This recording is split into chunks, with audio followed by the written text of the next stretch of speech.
kakayari pa mendilo. Halata naman eh. So, i-share ko kaya kayo nung nanong gagamitan kong skincare routine ngayon eh. Para nung buri lang gamitan. Kasi medyo sensitive ko rin balat. Pag pa-check ko yan ng puretang Asian beauty products, ang pong skincare, aliko mag-breakout, mga ganyan. So, ini, burike talaga, like every time, ay nakapasin nyo, talagang gagamitan kayo. So, kaya recommend dilo, kaya recommend hilamos yan, mag-spray ka mo. Sabi na 4 to 5 times, so, siguro uling malapad ko lupo, mga 6-7.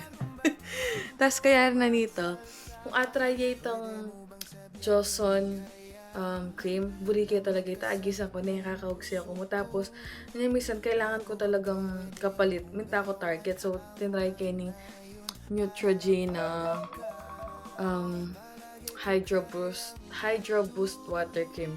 Masanting niya. Lightweight. Eh, ako kasi buritong kahit ang balam greasy, makanyan. So, yan. Ba't siya medyo may langin eh. May mga bitbugeni. Tapos kita saya kakalimutan yung bata niyo. Ayan.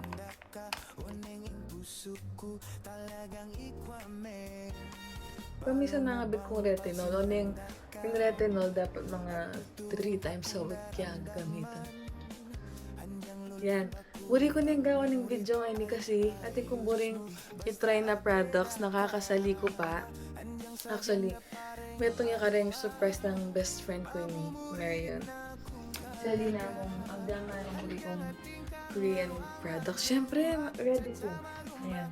Tumita kami keng Tokimo, keng Flushing, kitang mall ka rin.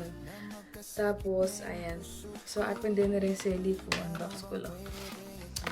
Ining, mama, dahil camera.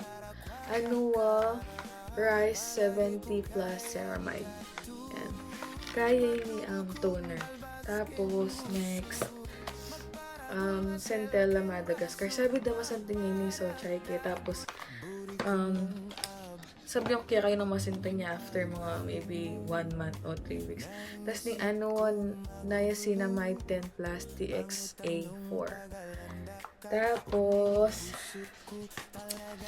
this one, Madagascar Centella Yarn Probio Sika Essence Toner.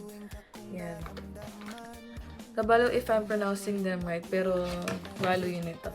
Tapos ini, bakit ko ababasa, yun yung mo muna, yung gamit, yung salo ko sana itong Beauty of Johnson. Kasi kapag kaya talaga, ano yung try kining Medicube Zero Pore Pad. Yan. So, yan. Update na kayo. Nung, para aliyari sayang yung pera. Yung kasi, bali, yung kanina, sasali kong skincare. Medyo pricey din, di ba? So, update na kayo nung na naman. Eh, magala na yung cellphone ko. From night duty ko nandun, tas may tutug ko mo mga 2 hours. Kay, may gising na akong matutug. So, nagluto kong balo. Favorite kaya pala yung bulalo. Tapos, muna ako palang ginawa ko pang bread. Kasi maluwat siya ito. I-proofing niya pa mga 2 hours. Ginawa kong bread. Tapos, so, sinet aside kaya. Kaya nagluto kong bulalo.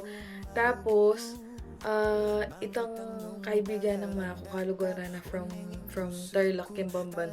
At yung Kenny, kasi Tagalog Kenny, pero nga ni mag-visit na lang mo. Sabi na, sambaya ka no po. So, ito, may madali ko ginawang photo. Bakit kaya kayo? Ne, okay.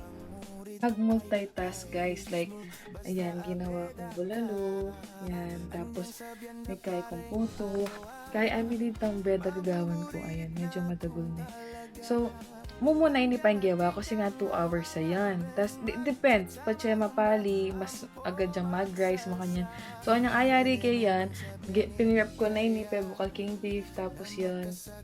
Tapos, may ready ko rin, may ready kong onion chives, favorite ng Marian. Tapos, ginawa ko yung puto. Yan pa rin lang ko lapabayo ko kabit kilala.